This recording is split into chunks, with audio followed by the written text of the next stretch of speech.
L'abbé Pierre aurait-il imaginé un Emmaüs 2.0?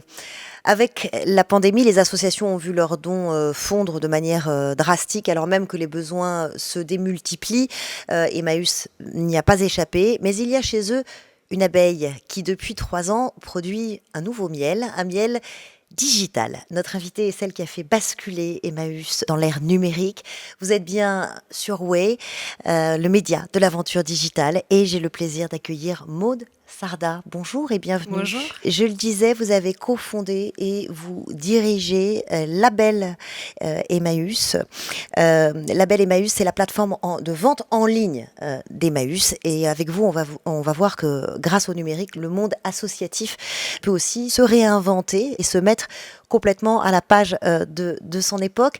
Un mot sur votre parcours. Vous avez fait l'EDEC et passé plusieurs années chez Accenture. C'est l'un des plus grands cabinets de conseil au monde. Avant de finalement rejoindre Emmaüs, ça correspondait beaucoup plus au sens que vous vouliez donner à votre carrière, à votre métier. Mais une fois chez Emmaüs, comment et quand vous est venue l'idée de Label Emmaüs, c'est-à-dire de faire basculer Emmaüs dans le digital? Cette idée, elle est venue après pas mal d'années à me balader sur le terrain à la rencontre des structures Emmaüs. J'étais référente des structures d'insertion au sein d'Emmaüs France, qui est la tête de réseau qui réunit 300 structures Emmaüs partout en France. Et j'ai vu des structures extraordinaires avec beaucoup de produits, beaucoup d'acteurs très mobilisés. Au total, quand même 450 points de vente partout en France. Donc c'est un maillage qui est quand même gigantesque, digne des grandes enseignes. Ouais. Et face à ça, il n'y avait rien en ligne, quasiment rien. Et vous vous êtes dit, c'est dommage. Oui, c'est dommage et c'est même très dangereux surtout, puisque à l'époque, Amazon existait déjà depuis plus de 20 ans, Le Bon Coin depuis 10 ans, et que ces mastodontes, alors je ne les mets pas sur le même plan, Ouais. mais ils font quand même du mal, chacun à leur façon, au modèle... Quand vous dites qu'ils font du mal, ils font du mal dans quel sens? Alors, ils font du mal parce que Emmaüs, depuis toujours, 70 ans au total, finance son action sociale d'accueil de milliers de personnes chaque année en très grande exclusion, uniquement grâce à la revente des produits que vous donnez.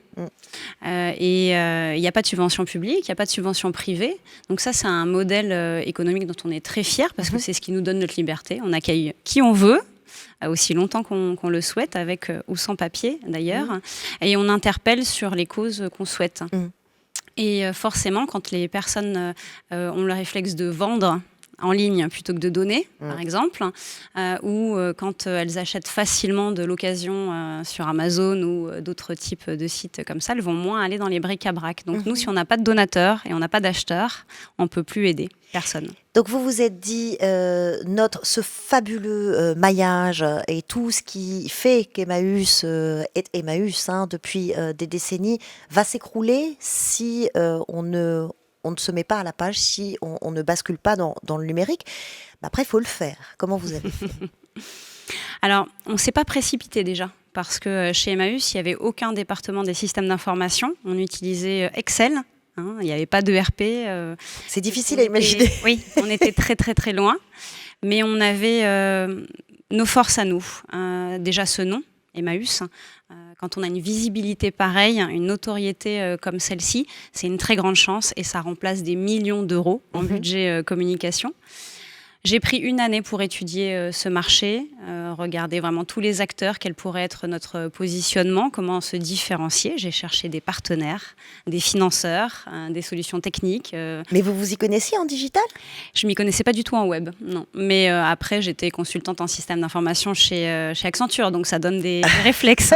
Et beaucoup de gens se sont mobilisés autour de moi. J'ai fait un comité de pilotage pendant toute une année en réunissant beaucoup de gens, externes et internes à Emmaüs. Et au bout d'une année, on avait notre concept, celui d'une marketplace solidaire. J'ai été voir sur le site, on y trouve de la déco, des livres, de l'high-tech, de l'électroménager. Qu'est-ce que ça représente, cette dématérialisation, enfin cette digitalisation, puisque c'est des produits bien matériels, mais je parle du système de vente. Qu'est-ce que ça représente comme plus-value, comme profit pour Emmaüs? Alors, c'est pas la poule aux œufs d'or, contrairement à ce qu'on pourrait imaginer. C'est complémentaire.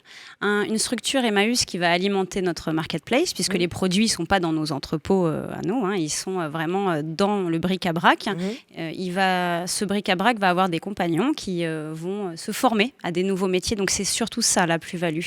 Ce sont des personnes qu'on accueille, qui vont apprendre à sélectionner les produits qui vont bien se vendre en ligne, à les shooter, à rédiger une annonce qui va bien se référencer, à conditionner un colis, à aller sur un back-office de transporteur, à le remettre au transporteur, à faire du SAV. Voilà, c'est tout un tas de métiers. Ça a été une révolution pour ces compagnons. Comment vous les avez amenés, justement? Alors, vous parlez de formation, mais ça a dû être compliqué au départ. Oui, compliqué et en même temps pas tant que ça, parce que je me dis que finalement, en un an, on s'est lancé avec des gens qui n'avaient jamais fait de e-commerce C'est rien, un an. avant. Finalement, c'est pas tant que ça, avec des personnes qui avaient des sacrées barrières aussi en termes d'informatique, de maîtrise du français. Et aujourd'hui, comme d'ailleurs quand on s'est lancé, on a moins de 2% de remboursement, de taux de remboursement et de retour client. Donc les clients, ils s'y retrouvent aussi. Je pense qu'on a fait du bon sens. On a pris les choses les unes après les autres. Et après, on a eu beaucoup de professionnels du web qui nous ont accompagnés. Évidemment, on n'a pas été tout seul dans cette aventure.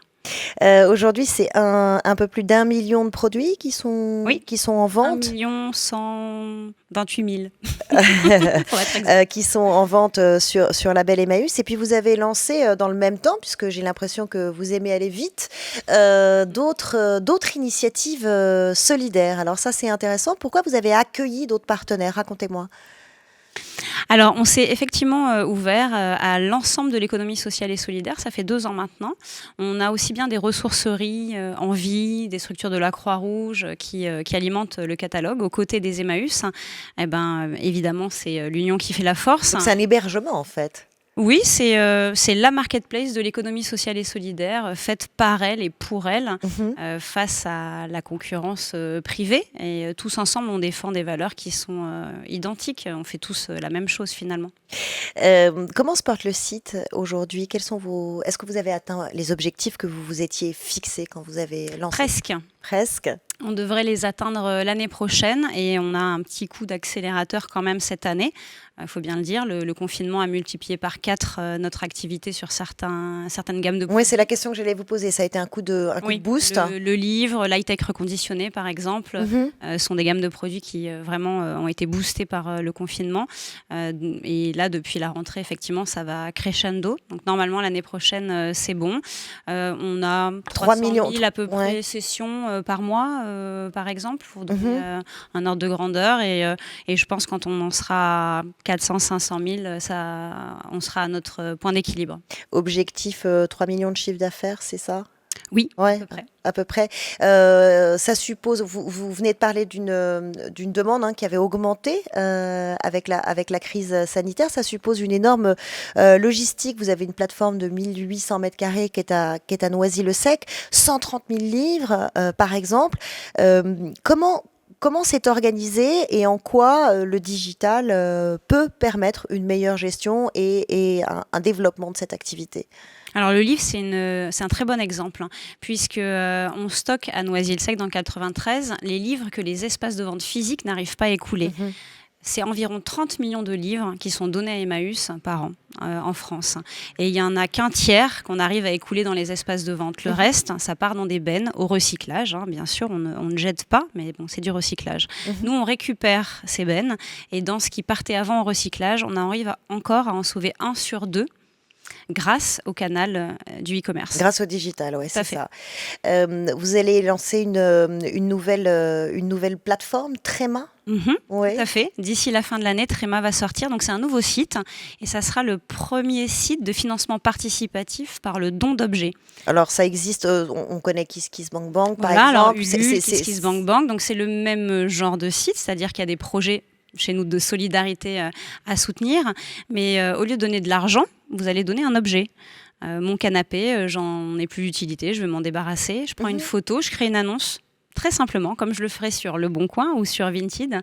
Et ce canapé, une fois qu'il sera vendu, il va soutenir le projet de solidarité de votre choix. L'annonce, elle sera vendue sur Label Emmaüs. et les produits de la vente seront reversés au projet. Vous parliez à propos des compagnons qui se sont embarqués dans cette aventure et qui se sont formés comme ça de manière très solidaire et très naturelle au numérique. Ça vous a donné l'idée de lancer une école du numérique aussi. Pourquoi ? L'année dernière, on a créé La Belle École, donc une école e-commerce inclusive qui forme des demandeurs d'emploi gratuitement sur plusieurs mois.